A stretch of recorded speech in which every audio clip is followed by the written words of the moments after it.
अखन अहाँ सब सुनि रहल छी मैथिली टॉप म्यूजिक से।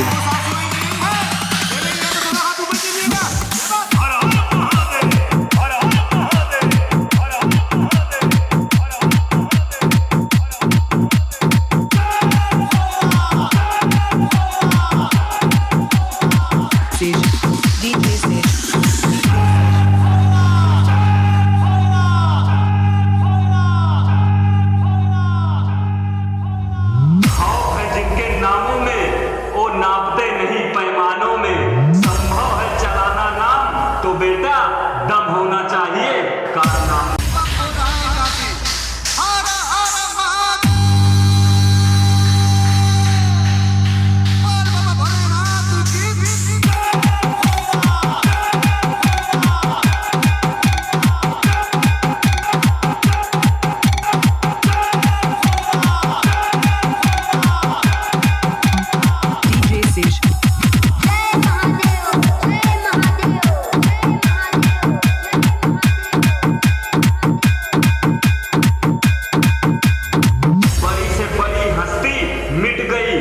महाकाल भक्त को झुकाने में बेटा तू कोशिश मत करना, तेरी उम्र गुजर जाएगी मुझे हराने में।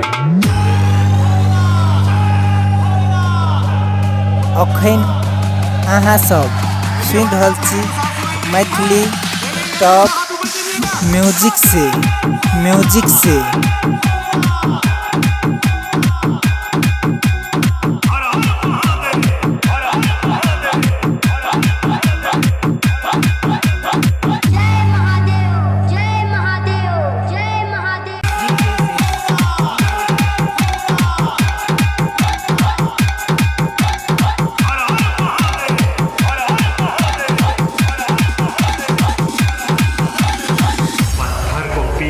कभी मैदा नहीं होता और जो महाकाल भक्त को हरा दे ऐसा कोई माई का लाल पैदा नहीं होता।